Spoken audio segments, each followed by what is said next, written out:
جو सिकंदर आजम है, Alexander the great जिसे लिखते हैं, इसकी उम्र 33 साल पूरी नहीं हुई। 30 और 3 ये 33 साल का है। इसने मशरक और मगरब के अंदर अपनी हुकूमत को कायम किया है, बहुत सारे इलाके को फतह किया है, हुकूमत की है। लेकिन महाराजा पूरस के हाथों उसने शिकस्त खाई है। ये जेलम के दरिया के दरमियान, इस इलाके के दरमियान जो मकरान का इलाका कहलाता था, इसके अंदर उसने शिकस्त खाई है। और शिकस्त खा के ये वापस मकदोनिया से होता हुआ यूनान की तरफ लौटा है। और यहां जब राजा पूरस के साथ, महाराजा पूरस के साथ इसकी जंग हो रही थी, तो इसे एक तीर लगा था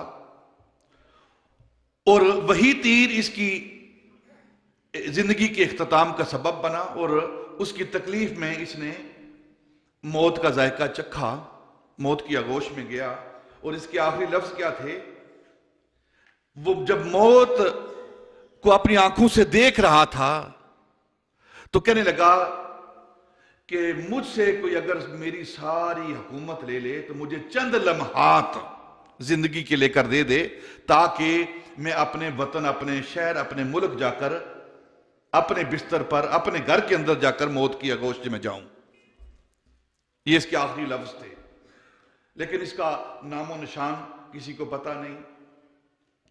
और मुसलमान इन अंग्रेजों की तालीम के मुताबिक, क्योंकि ये ईसाई था और ईसाइयों की आदत है अपने हीरो जो होते हैं, अपने जो लोग होते हैं, उनको हर तरह से वो प्रमोट करते हैं, उनको उठाते हैं। और मुसलमान भी इसी तरह उनके पीछे उन्हीं की रवश पर चलते हैं। हालांकि जो हीरो मुसलमानों के हैं वो दुनिया में किसी को नसीब नहीं हुए।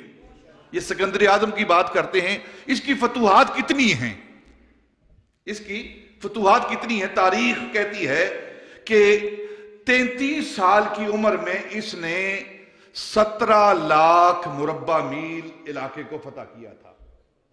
कितना? 17 लाख, 17 जिसे कहते हैं आप, 17 लाख मुरब्बा मील इस सिकंदर आजम ने, जिसको अलेक्जेंडर दी ग्रेट कहते हैं, सारी जिंदगी के अंदर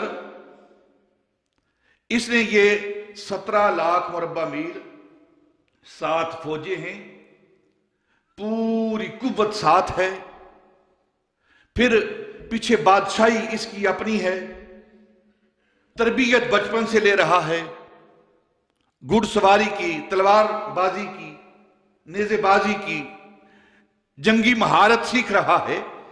इतना कुछ होने के बावजूद, सारे करतब सीखने के बावजूद, सारी तालीम लेने के बावजूद इसने 17 लाख मुरब्बा मील का इलाका फतह किया है। और मुसलमानों का जो फारूक आजम है, 7 पुश्तों तक कोई बादशाही नहीं है, कोई पीछे तालीम और तरबियत देने वाला कोई नहीं है, कोई जंगी महारत सिखाने वाला कोई नहीं है। कौन? सैयदना उमर फारूक आजम के बचपन से बकरियां चराते हैं, ऊंट चराते हैं, और एक दिन अपनी जुबान से इजहार करते हैं, आज जो पूरी दुनिया पर उमर की हुकूमत चल रही है, इसका सबब ज़ाते मुस्तफा है। उमर तो वो है कि जिसका बाप उसे डांटा करता था कि तुझे तो ऊंट चराने नहीं आते, ऊंट चराने नहीं आते। वो सैयदना उमर फारूक आजम रजी अल्लाह ताला अन्हो, उन्होंने 20 लाख मुरब्बा मील इलाका फतह किया है। तो फिर अपने जो फारूक आजम है उसकी बात किया करो, किसी के सिकंदर आजम की बात ना किया करो। ऐसे लाखों करोड़ों सिकंदर आजम सैयदना फारूक आजम के जूते पर कुर्बान।